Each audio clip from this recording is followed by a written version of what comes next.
numerous other achievements, and he has been involved in many research projects on health-related topics. He's a course developer and editor involved in course conceptualization and implementation of the medicinal cannabis compounding and leadership course, and the course development for leadership and mentorship for young pharmacists. He is a CAP member, and he's been the recipient of numerous awards, including the PSJ's President's Award for Outstanding Leadership and Service to the pharmacy profession, and a recipient of the CAP Afzal Abdul Leadership Award. So who better to talk to us this morning about leadership and how we as pharmacists can leverage that as a strength than Mr. Kevar Bennett. So please put your hands together as we welcome Mr.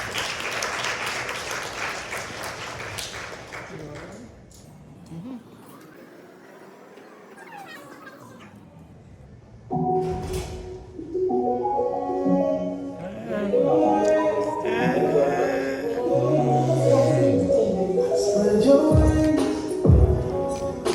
Nothing is impossible, believe. If I can do it, you can spread your wings. Nothing is impossible. If I can do it, you can spread your wings. Blessing up flow like a river. Blessing up flow like a river. Blessing up flow like a river. Blessing up flow like a river. That's why they feel what the man a leader. Blessing up flow like a river. Flow like a river. Blessing up flow like a river. Blessing up flow like a river. Blessing up flow like a river. That's why they feel what the man a leader. Blessing up flow like a river. Flow like a river. When the back of it can let me not believe. All up on you like a rocket, come out, them a go stop it. Right. Good morning, everyone. Good morning. This is too short.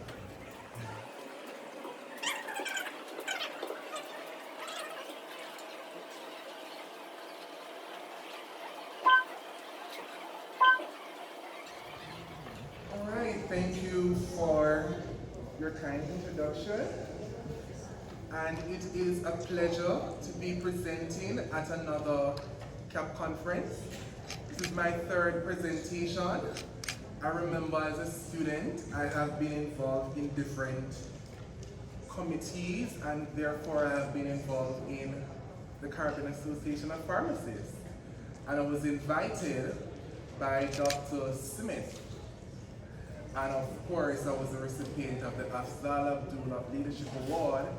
And from that time until now, I continue to work with the Caribbean Association of Pharmacists. I just want to thank CAP Education Committee for accepting my abstract and giving me thoughts on this very important topic that I'm very much interested in. And it has to do with courageous leadership. And who is the inspirational leader? Pharmacists leading with courage. So do we have any courageous pharmacists in here today?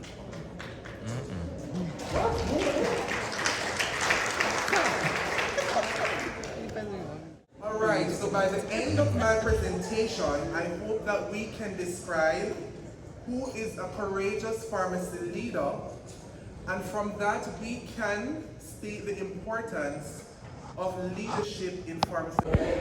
For a difficult situation, you must be able to formulate your own opinion based on the resources that you are provided with. And from that opinion, you're able to make a more informed decision on how is it that you will be proceed. So if it is something that you're not, for example, acquainted with, you must be able to tell your pharmacy manager or whoever it is that we need to take a different approach. This is the vision of the organization. This is how I can contribute to the organization so that it can be successful. So therefore, being courageous requires you to be very authentic. And of course, you need to have integrity. And of course, you need to have a vision, as I spoke about, and you need to share the vision with the organization. And from that vision, you must be able to exude your passion. It must come out within you. You're passionate about the goals of the organization. What are the objectives? What are the things that we have put in place? How is it that we'll be able to meet these goals, meet these demands, meet these objectives? And of course, you must be convicted by whatever decision that you have made and be persistent. And of course, at the end of that, you're still a courageous leader. Now we're going to look at the second objective that states the importance of leadership in pharmacy practice. Now I have a question for you. Do you think we have a pharmacy leadership crisis in the Caribbean?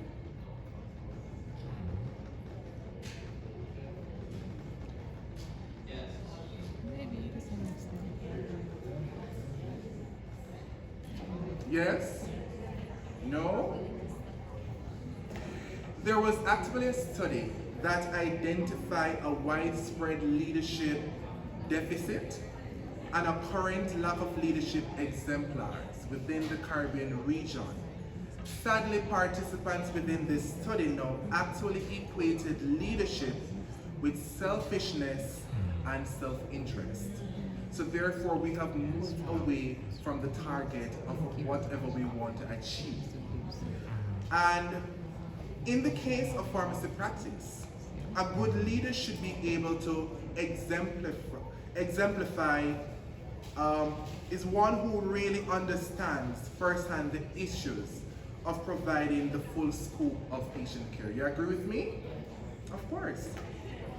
And for example, we have seen where pharmacy managers, they really try to optimize the use of pharmacy resources and maximize the safety of medication use systems and develop the staff and the future leaders and promote the pharmacist's role in patient care. Because if it is that you have a staff and you're not empowering them to become better versions of themselves, or you're not empowering them to take on leadership roles, or you're not preparing them to become the face of the company, I don't think the goals and objectives of the organization is met. You agree with me?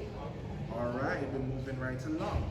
So lack of strong leadership prevents us from achieving our goals and objectives. Agreed? No? Of course, lack of strong leadership causes disengagement of members, making change even more difficult, right?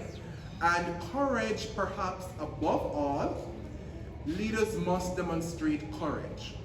And the courage to do what is right, not necessarily what is popular.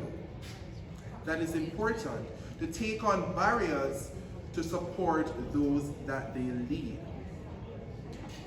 Another important aspect of leadership is mentorship. You're preparing those that you mentor for the next stage of the process, right? And in this process, you can have a mentor and a mentee relationship. And both persons can benefit from that relationship, because the mentor also, while they're transferring their knowledge and their skills to the mentee, he also learned during the process. So it's like a symbiosis relationship, as you rightly put it. So professional development of mentorship, where a person is able to prepare another person to take on leadership role at the next level. And when we look at succession planning, also people are fast tracking in terms of identify those persons from an early stage that you see within 5 years that will become the face of the company, that will propel your goals and your objectives to the next level, that will empower your staff to exceed the expectations of whatever it is that you have put forward within the pharmacy or the school. But there are certain tenets of leadership, of courageous leadership, that we can apply during our pharmacy practice. And there are 4 in particular that I would like to share with you. And the first one is the courage to trust. And I will share with you an example of that is when Spencer Silver at 3M invented the Post-it. Everybody knows the Post-it, right? That you use on the computer. When he invented the Post-it in 1968, senior management were consistent in their dismissal of the idea. It was until 9 years later when more senior managers began to trust Silver's conviction. And you learned about conviction earlier as one of those attributes of a courageous leader. That he persuaded the firm to put their marketing behind the Post-it and help make it flourish. But today you know the rest is history. Also within pharmacy practice, what we can do is that trusting the ideas of your colleagues is a crucial step, right? Because having the courage to listen to the persons, or even the most junior person within the room, most of those great ideas are born out of.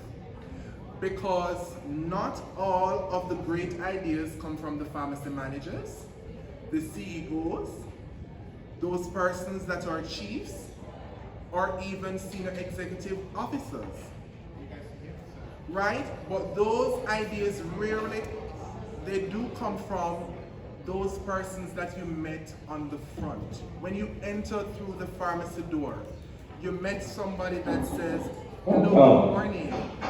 I am Kavar Bennett. Welcome to XYZ Pharmacy. How may I help you today? And from having that discussion, different ideas can develop, and those ideas can turn into history, just like what the Post-it challenge was. So we need to trust our colleagues and their ideas. Another thing is that we need to have the courage to ask why. All right? We need to have the courage to ask why, and it is very important for us to have the courage to ask why. So let me ask you, why do you work the way you do? Is it because the way that it has always been done? Have you ever asked that question?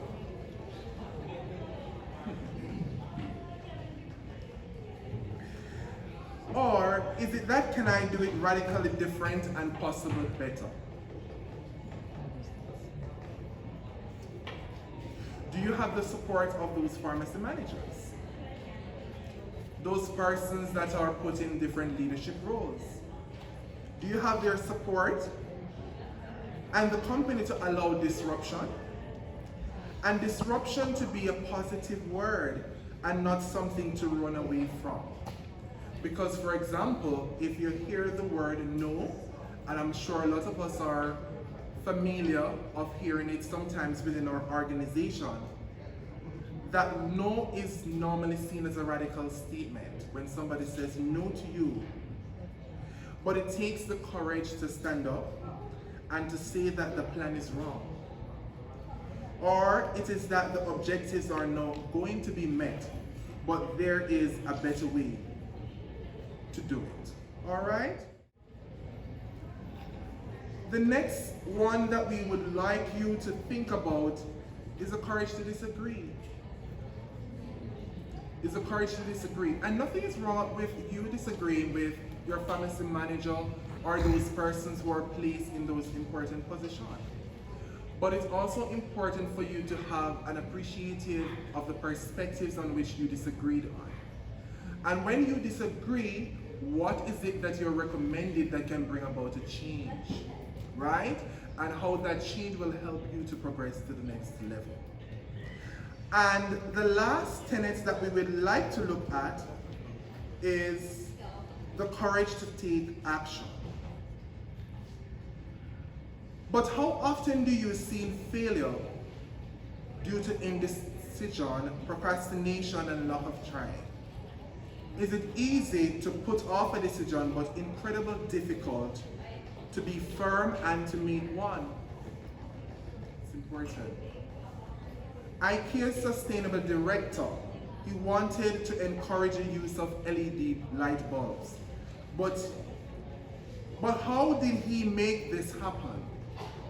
He made the decision to enforce his entire pharmacy supply chain and retail outlets to use them. And his decision about change as only action. It is very important for us to be very decisive, but about acting on the decision that we make.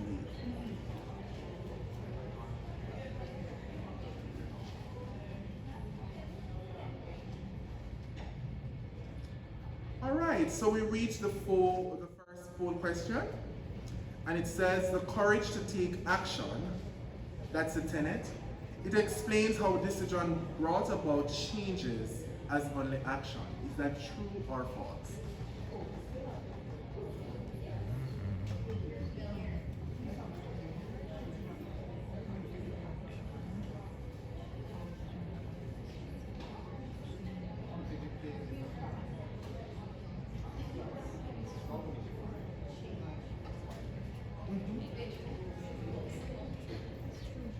It's true or false? Very much so, very much so. Thank you. And online, you're doing well. We have 95% saying true. So great. All right, we're moving right along. Objective number 3, explain how courageous skills can be used to build relationships in pharmacy practice and healthcare delivery. So in order for us to use our courageous skills, having understanding what a courageous leader is, and the different tenets and attributes of a courageous leader, we need to put those skills into action to build rapport within our pharmacy sector. And building rapport with our patients, having good communication skills and showing empathy all help to build trust, and in turn is important for encouraging patient disclosure, because you want your patient to be comfortable enough with you so that you'll be able to understand what is happening with them, right? So that you're able to make the best recommendations and the different treatments, guidelines you're able to follow so that they receive the best patient outcomes, right? And it's also important to enable pharmacists to help patients to understand their medicine. So pharmacists are empowerers, right? You are not giving instruction to a patient. You're empowering them to make a change so that their lifestyle or whatever disease condition that they're having can improve, so that they can achieve the best outcome. And courageous skills building rapport is very important in exploring patient thoughts, their feelings, thoughts and feeling around their medicine. So you're able to have that discussion with the patient and get their feedback. You're able to ask the different open-ended questions, and then you're able to respond accordingly based on the response that the patient would have given you. And of course, based on the discussion that you and the patient might be having, you're then able to identify any possible problems. And how is it that you're able to make a suitable recommendation to a physician or a nutritionist or a physiotherapist to improve the patient outcome? Because leadership is about acting so that the patient can bring about a change to their lifestyle, and that change is for the betterment, right? Moving right along.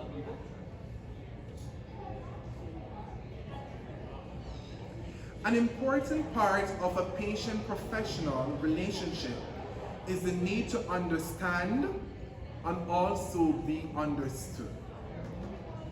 But empathy has been described as the most critical element in this therapeutic relationship, and it has been suggested that empathy is not just an emotion or an inherent personality, but much more complex, involving emotive moral, cognitive, and behavioral aspects. So,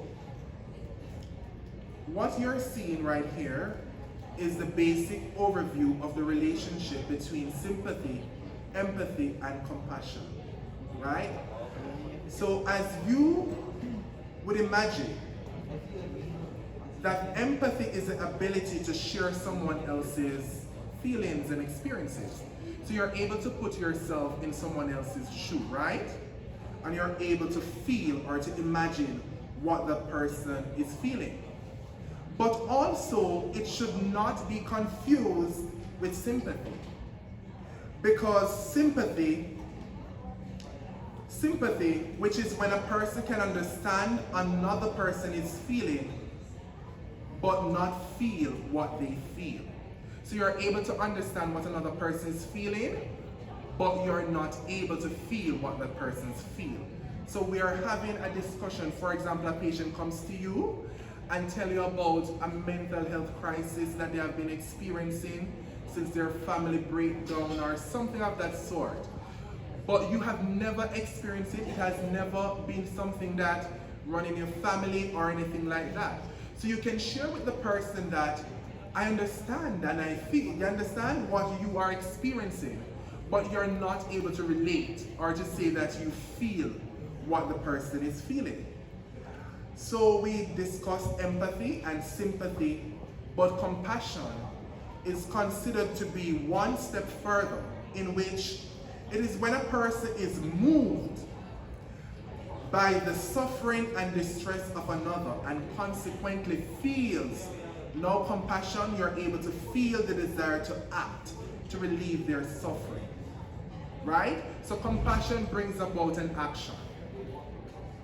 Okay? For example, if a patient comes to you now in the pharmacy with a glucose reading above 18, 20, or whatever the case is, you're able to take the patient down and sit the patient down, test their glucose, right? You see what the level is, or you ask them if they're compliant, you do the assessment, and then you're able to see if it is that the patient is on medication, and based on that, you're able to make the different recommendations.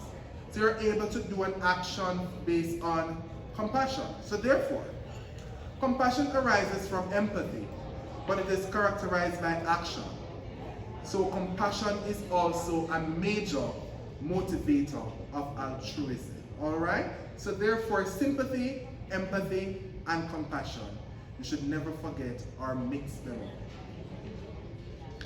So we're at the second poll question, and it is, in the relationship model between sympathy, empathy, and compassion, empathy is described as a complex involving emotive, moral, cognitive, and behavioral aspects. Is that true or false?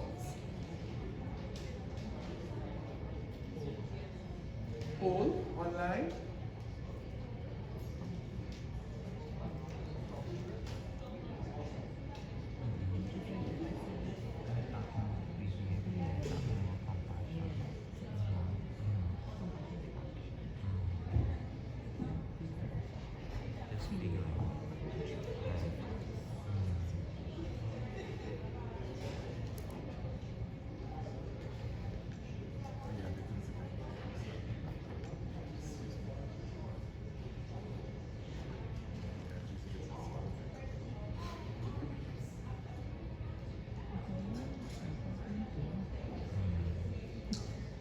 Thank you for your participation. So the answer is indeed true.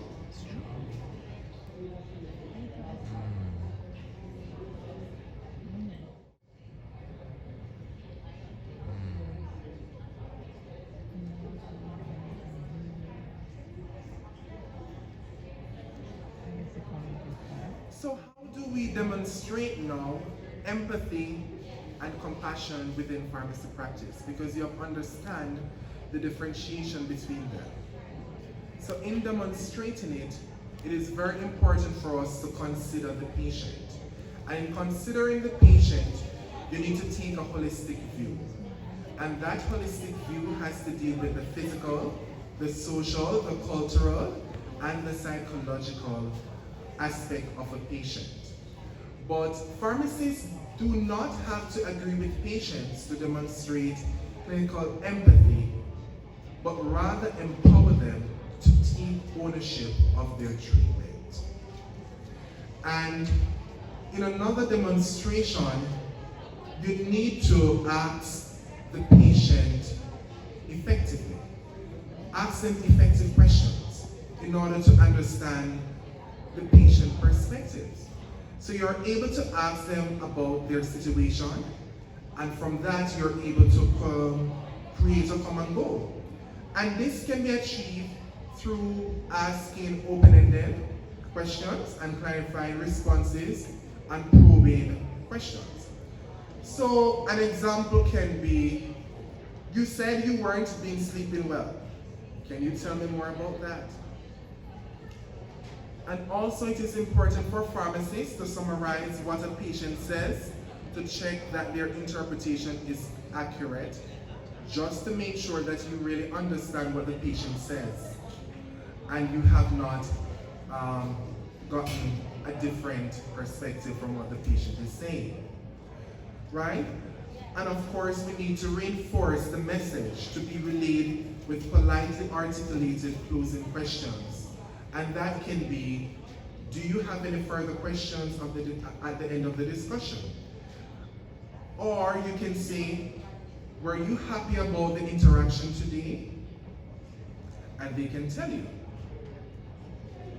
It is very important for us to listen to our patients if it is that we are to demonstrate empathy and compassion during the process. So as well as listening to the patient, it is important to observe their nonverbal cues, such as their body language and the tone of their voice during the discussion that can send you a message. And the manner of engagement, for example, close the body language. If they cross their legs, their arms, or frowning could indicate that they're feeling very uncomfortable or they're feeling challenged. So therefore you need to create the environment in which they're able to relate to you without having those sorts of discomfort. But also it is important because this will also ascertain their capacity and their mental health, their health literacy and comprehension of the exchange, although with any language issues that they may be present. All right?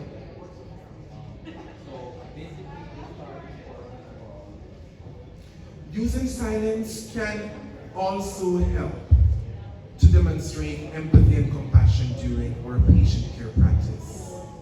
A pause in long conversation may help a patient to provide more information. Okay?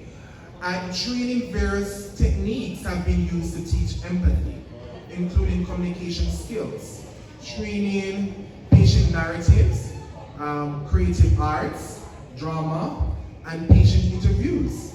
And I'm sure many of you who were here on Wednesday that benefited from Dr. Jabu and Mr. Weeks' motivational interview presentation, and of course the workshop aspect, you would have known that we can act in drama, we can do acting in drama to get more patient involvement and make a more comfortable environment in which they're able to express themselves. So, in closing off this segment, it says that compassion seems to be best developed through reflective and experiential learning, including learning from personal life experiences. And another question, it says that pharmacists do not have to agree with patients to demonstrate clinical empathy, rather empower them to take ownership of their treatment. Is that true or false?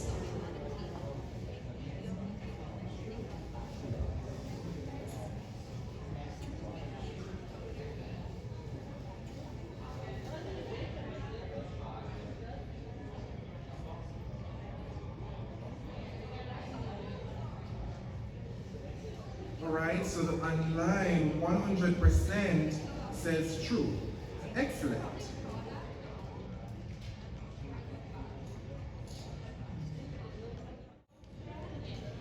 So moving to the next objective, and it has to deal with discussing the impact and influence of inspirational leaders in pharmacy practice and healthcare delivery. So, pharmacists moving apace with new trends in pharmacy practice to meet patient needs. This is our CAP 2022 theme, right? And it has to deal with the different trends or the different things that are happening in the world that pharmacists need to take control of. And not really controlling in that sense, but needs to position themselves to act whenever things comes up. For example, in COVID-19 here, pharmacists has to respond to vaccination, right? And we had to prepare different persons from across the Caribbean.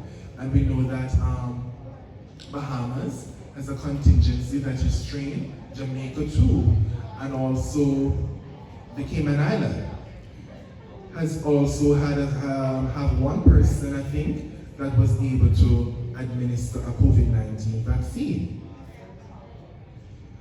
So the impact of our friends in pharmacy would not have been possible without the assistance or the leadership of those persons that were involved in public health policies.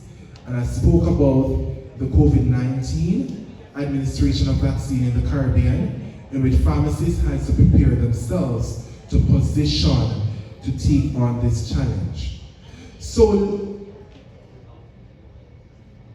disease prevention, infection control, we have leaders in pharmacies that are leading these initiatives in developing strategies and implementing strategies to reduce the risk of exposure for pharmacists and patients. And in Jamaica, we have pharmacists that are sites or points of contact for COVID-19 testing, right? And also in research, we heard Dr. Brown Mary presented a research on Thursday on COVID-19 pandemic education in the Caribbean, experience and lessons learned. And also Dr. Christie, Ms. Williams and myself participated in a short study that deals with the perceived impacts of COVID-19 protocols and unit sales of cough and colds in Jamaica. So these are different ways in which pharmacists are making a trend, right, to develop the profession in moving it forward.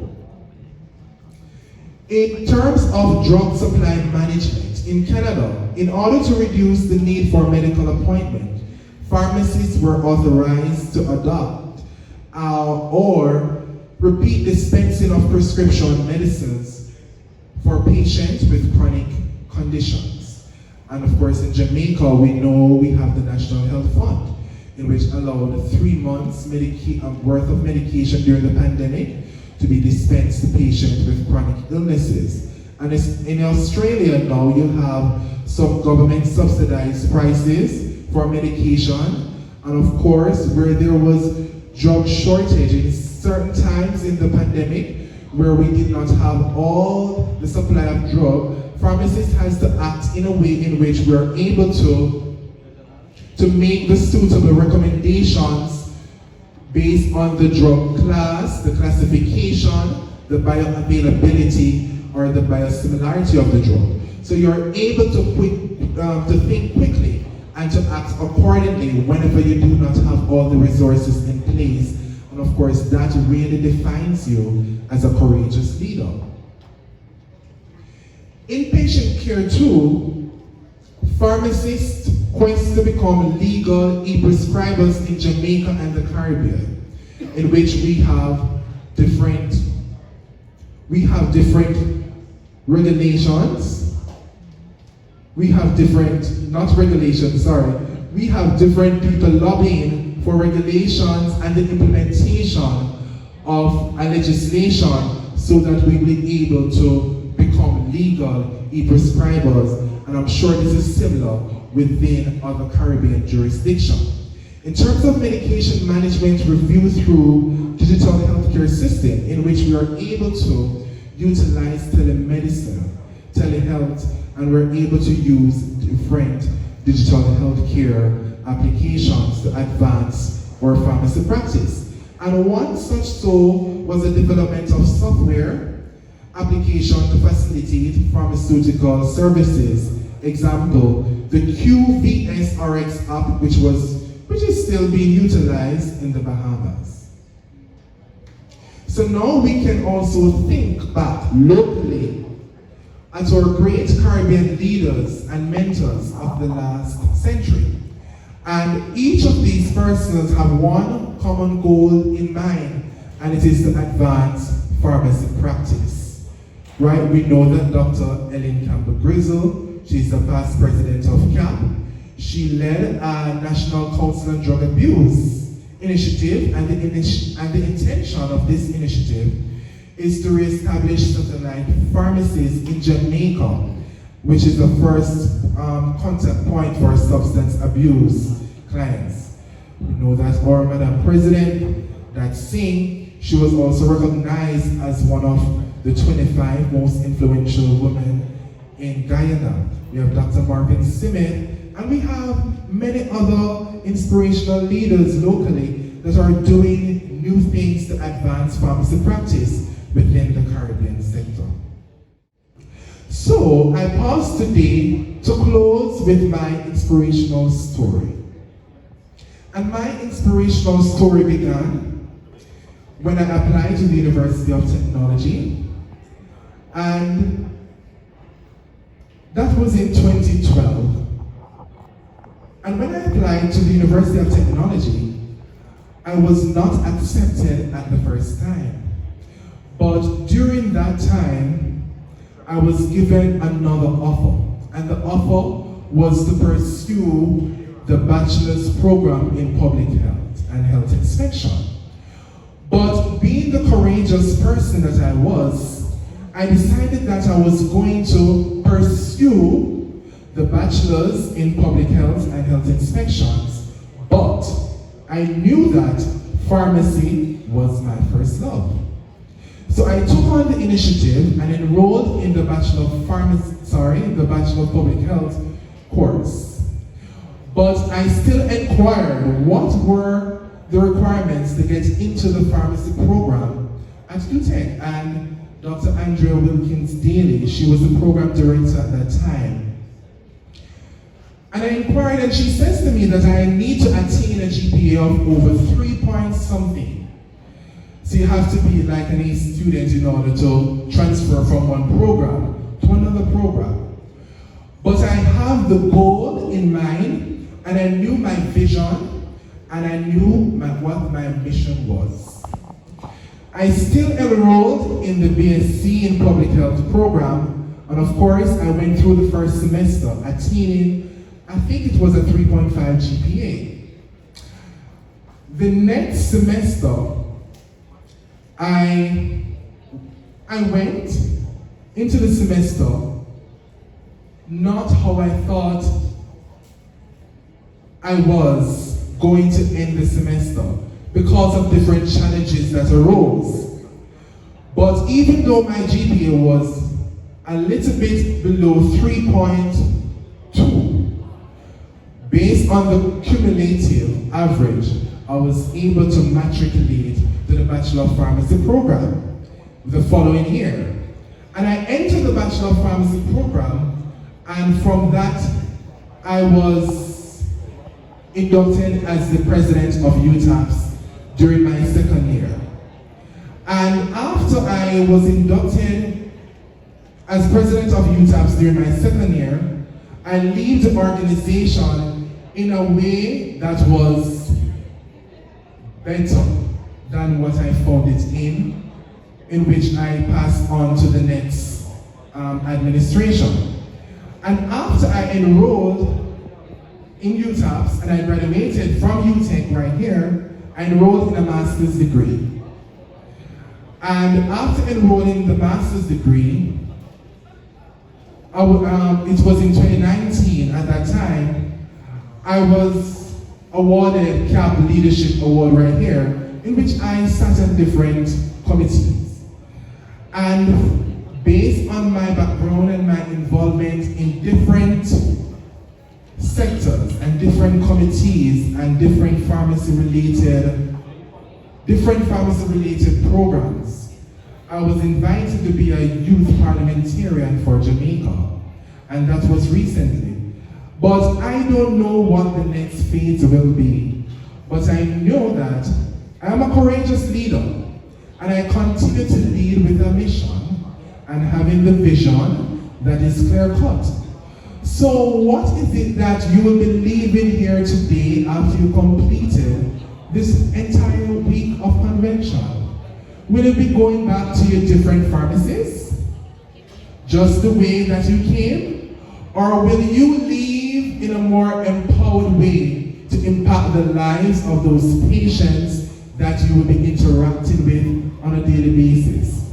Will you be that courageous leader that will stand alone and making the unpopular decisions whenever you're able or whenever you're put to the test? Or will you be the person that just shove things under the rug or just go with the flow, as they say? But in order for us to drive change within the pharmacy sector, leadership is in each one of us. And each one of us has to become a part of that process.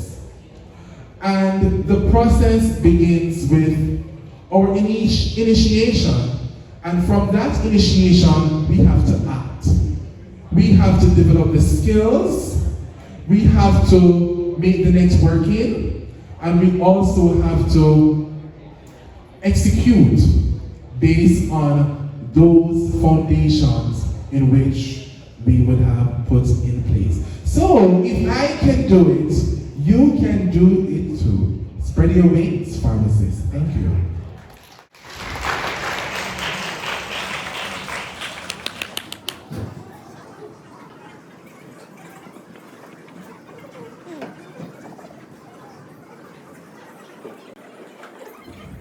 Thank you so much, Keva. That was a great presentation. And just in support of what you're saying, since we have so many young pharmacists here, I just want to introduce you to two pieces of literature that will be very instrumental in a lot of what Keva was saying. Keva, with your permission, I'll just share that. Tristan, go ahead. And Keva spoke about trust. That's an important aspect of being a leader. And Stephen Covey has done a lot in the area of trust. And one of the seminal books that he wrote was something called The Speed of Trust. And I just want to help you understand that it is great to be a pharmacist, but a well-rounded pharmacist is what we want to do. Amen? Who agrees with that? You have to be well-rounded. So Kevin, that's one. And I want you to see it so you can go buy that immediately. That's on my bookshelf in my house.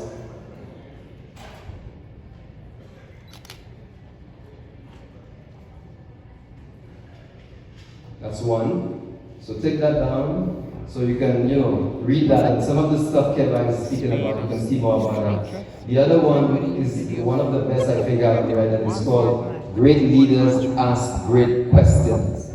And Kevin spoke about questions. As a leader in any profession, you must be willing to ask questions. Sometimes they are hard questions, but you have to ask them nonetheless. So, say, what do you think? I'm going to say, he's asking a question again. But there's strategy to the thing. You must ask questions in order to elicit responses that helps your mind go in a certain way. So, Tristan will share that. And it's all part of our learning experience during this week, just to build on what we are learning every single day. By John C. Maxwell, that's right. You have it up? Yeah, that's it. And just a final one, you heard the president speak last night about the not in competition and all those things. And one of the books you should definitely read is called Blue Ocean Strategies.